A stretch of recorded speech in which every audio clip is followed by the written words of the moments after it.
अस्सलाम वालेकुम class pre ninth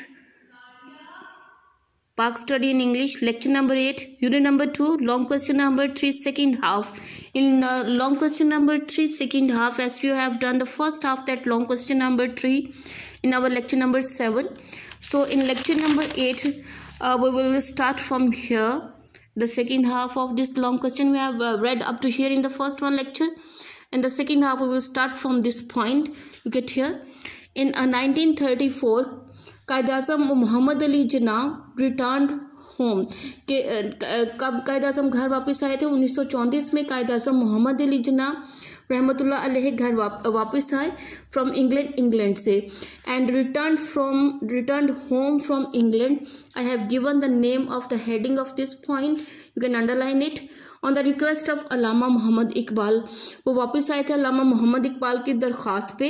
and other prominent mean बहुत ही अहम जो मुस्लिम लीग जो लीडर्स थे, रहनुमा थे, उनकी रिक्वेस्ट पे और अल्लामा मोहम्मद इकबाल की रिक्वेस्ट पे कायद-ए-आज़म वापस आए.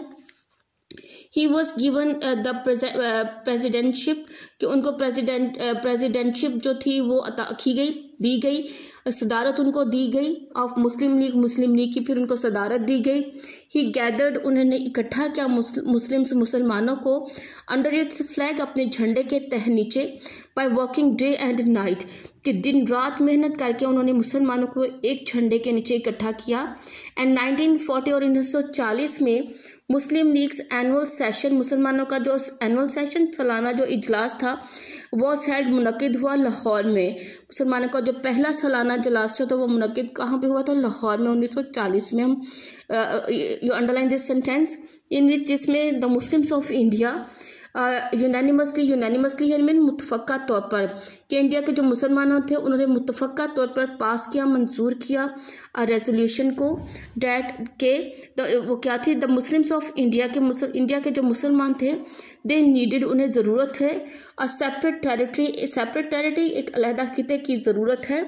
इन विच दे कुड स्पेंड, जिसमें वो गुजार सके देयर लाइफ्स, अपनी ज़िंदगियाँ, अकॉर्डिंग के मुताबिक to the principles of Islam के असूलों के मुताबिक.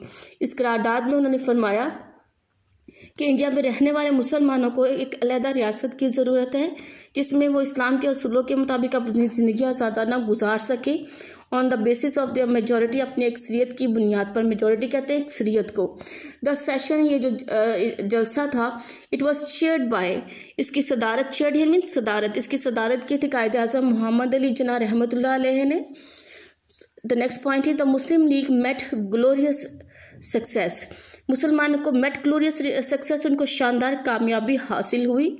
इन द इलेक्शंस 1945-46 में जो इलेक्शन कराए गए थे उन इलेक्शंस में मुसलमानों को बहुत ज़्यादा आप कह लें कि शानदार किस्म की कामयाबी हासिल हुई थी.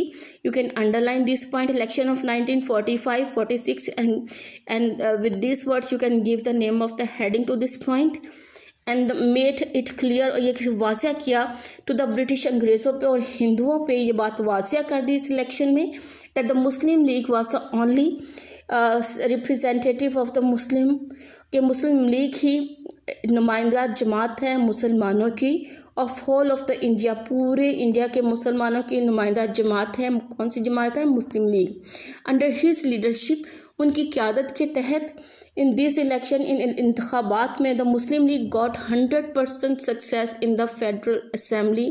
मुसलमानों ने 100% कामयाबी हासिल की वफाकी असम्बली में एंड 90% इन प्रोविंशियल असम्बलीज में उन्होंने कामयाबी हासिल की under the leadership of Quaid-e-Azam रहमतुल्लाह अलैह के तहत, उनकी क़यादत के तहत. Next point is he strongly, उन्होंने बड़ी सख्ती से अपोज किया, मुखालफत की द कैबिनेट मिशंस प्रपोजल्स, कहते हैं तजावीज़ की. उन्होंने कैबिनेट मिशंस के जो तजावीज़ हैं उनकी बहुत सख्ती से मुखालफत की. You can underline this words and you can also use this words as the heading of this point. Under which, इसके तहत, द ब्रिटिश वांटेड, जो अंग्रेज़ चाहते थे, टू हैंड ओवर के हवाले कर दे टू द कांग्रेस, जो अंग्रेज़ जो चाहते थे कि किसको हैंड ओवर कर दे के कांग्रेस के हवाले कर दिया जाए. And he made all conspiracies साजिशें, उन्होंने तमाम साजिशें की, हर किस्म की साजिश की। Of the Hindus and the British unsuccessful. Quaid Azam ने क्या किया? He made all the conspiracies of the Hindus and the British unsuccessful. उन्होंने हिंदुओं और ब्रिटिश और अंग्रेज़ों ने जितनी भी साजिशें की थी उन सबको अनसक्सेसफुल, नाकाम कर दिया उनको। एंड द कैबिनेट मिशन, और जो कैबिनेट मिशन था इवेंचुअली बिलाखिर हैड टू एडमिट, उनको ये तस्लीम करना पड़ा, एडमिट मीन तस्लीम करना पड़ा था, that the Muslim league could not be ignored in any way, कि मुस्लिम लीग को किसी भी तरह से इग्नोर नहीं किया जा सकता क्योंकि ये मुसलमानों की एक नुमाइंदा अहम वाहिद जमात है। Next point is on 14 August 1947 Pakistan came into being, Pakistan मार्ज़ वजूद में आया। एंड ऑन अगस्त 15 1947 कायद आज़म रहमतुल्लाह अलैह टुक ओथ हियर मीन हल्फ उठाया कायद आज़म रहमतुल्लाह अलैह ने as a first governor general of his पहले गवर्नर जनरल के तौर पे of this newly born Islamic sovereign state, इस नए कायम होने वाली इस्लामी खुद मुख्तार रियासत के क़याम पर उन्होंने कायद आज़म ने पहले गवर्नर जनरल के तौर पे हल्फ उठाया। So the next point is shortly before the establishment of Pakistan, कि पाकिस्तान के क़याम से पहले कायद आज़म रहमतुल्लाह अलैह की जो सेहत थी डिटेरियोरेटेड है, मीन डिटेरियोरेट का मतलब होता है ख़राब हो गई, एंड बट लेकिन ही कॉन्टीन्यूड, कि कायद आज़म की सेहत इसके बाद ख़राब होगी लेकिन उन्होंने जारी रखा काम डे एंड नाइट, दिन और रात। And he never had a chance to rest, उनके पास रेस्ट करने का, आराम करने का भी उनको मौका नहीं मिलता था। दिस फर्दर डिटेरियोरेटेड हिज स्टेट, जिससे मज़ीद इनको जो सेहत जो डिटेरियोरेट हो गई और ज़्यादा ख़राब हो गई। एंड डिजीज़ इंटेंसिफाइड, और उनको जो बीमारी थी वो शिद्दत इख्तियार कर गई, इंटेंसिफाइड शिद्दत इख्तियार कर गई इन जुलाई 1948 को। एंड फाइनली और आखिरकार ही डाइड, उन्होंने वफ़ात पाई 11 सितंबर 1948 को उन्होंने वफ़ात पाई। So up to he is the answer of that long question number 3। You have to learn that by heart 8th class.